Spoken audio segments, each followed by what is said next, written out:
जय माता दी। नमस्कार दोस्तों, स्वागत है आप सभी का हमारे YouTube चैनल पर। आज आप सभी सुनेंगे संतान सप्तमी व्रत कथा पूजा विधि नियम।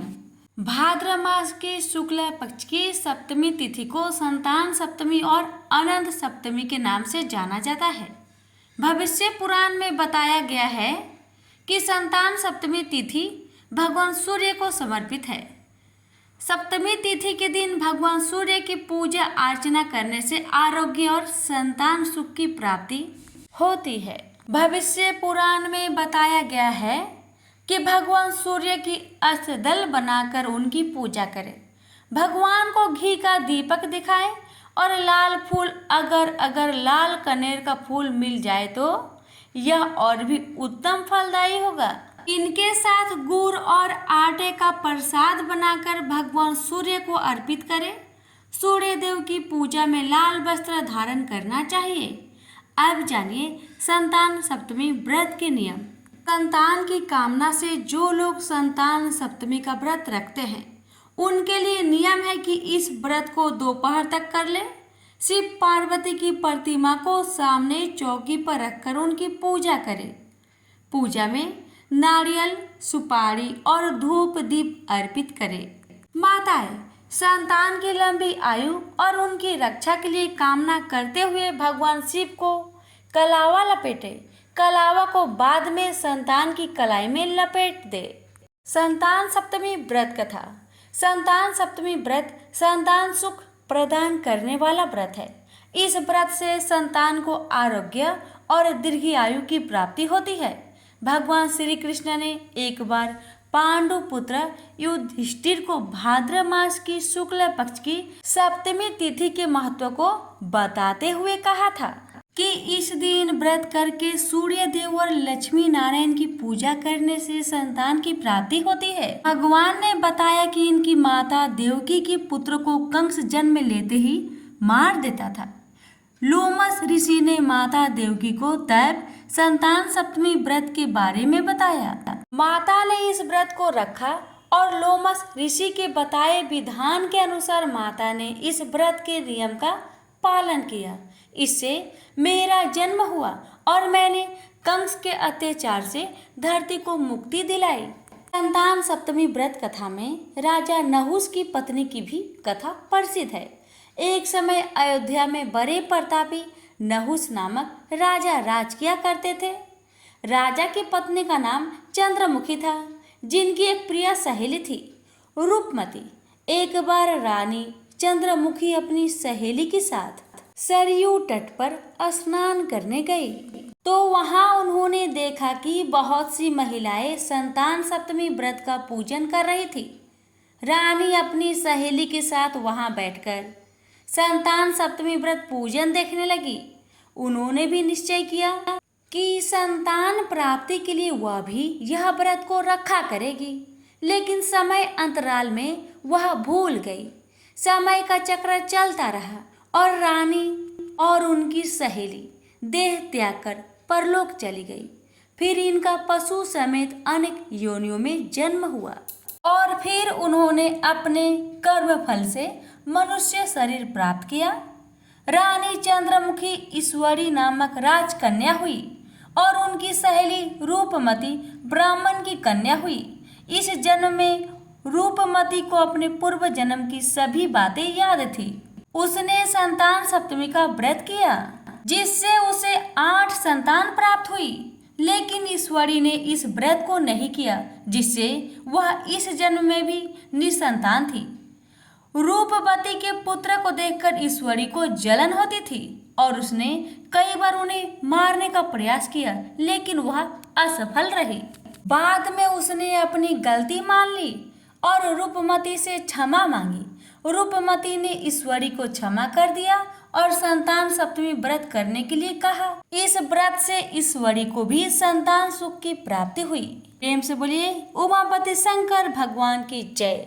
अब सुनिए सभी व्रतों में सुनी जाने वाली भगवान गणेश जी की कथा। एक बार गणेश जी महाराज एक सेठ जी के खेत में से जा रहे थे तो उन्होंने 12 दाने अनाज के तोड़ लिए। फिर गणेश जी के मन में पछतावा हुआ कि मैंने तो सेठ जी के यहाँ चोरी कर ली। तो गणेश जी सेठ जी के 12 साल की नौकरी करने लग गए। एक दिन सेठानी राख से हाथ धोने लगी तो गणेश जी ने सेठानी का हाथ पकड़कर मिट्टी से हाथ धुला दिया। सेठानी सेठ से बोली कि ऐसा क्या नौकर रखा है, नौकर होकर उसने मेरा हाथ पकड़ लिया। सेठ जी ने गणेश को बुलाकर पूछा कि तुमने सेठानी का हाथ क्यों पकड़ा? तो गणेश जी ने बोला कि मैंने तो एक सीख की बात बताई है।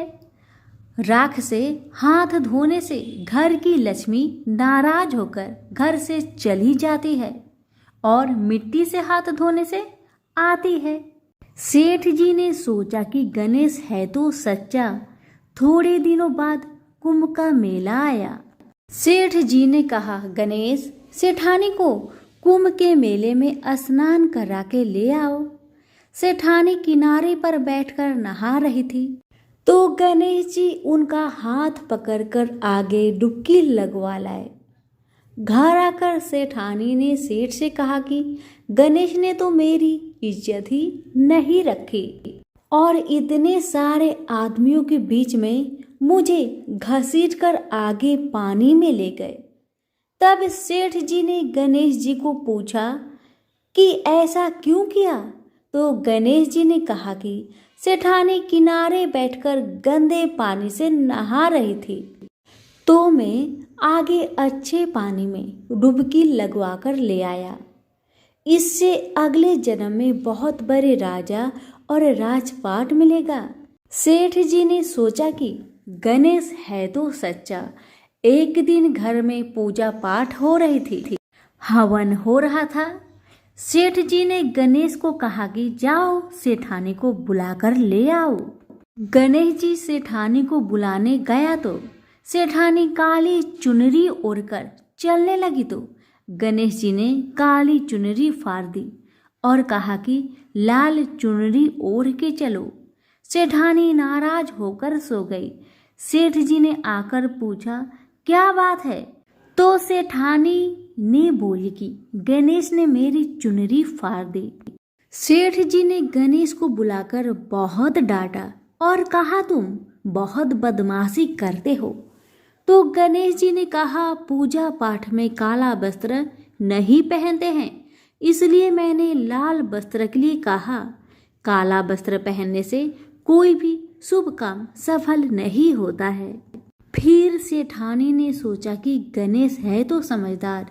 एक दिन सेठ जी पूजा करने लगे तो पंडित जी ने बोला कि वो गणेश जी की मूर्ति लाना भूल गया, अब क्या करे?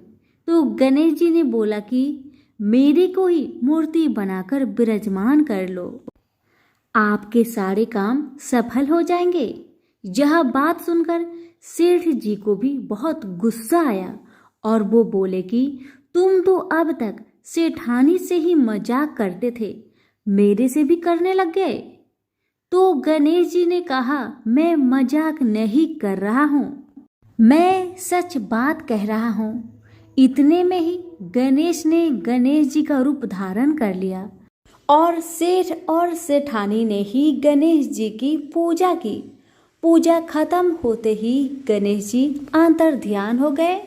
सेठ सेठानी को बहुत धोखा हुआ और उन्होंने कहा कि हमारे पास तो गणेश जी रहते थे और हमने उनसे इतना काम करवाया। तो गणेश जी ने सपने में आकर सेठ जी को कहा कि आपके खेत से मैं 12 अनाज के दाने तोड़ लिया था, उसी का दोष उतारने के लिए मैंने आपके यहाँ काम किया था। गणेश जी की कृपा से सेठ जी के करोड़ों की माया हो गई। हे गणेश जी महाराज, जैसे सेठ जी को दिया वैसा सबको देना, कहते को सुनते को और सारे परिवार को दे। प्रेम से बोलिए जय श्री गणेश। धन्यवाद।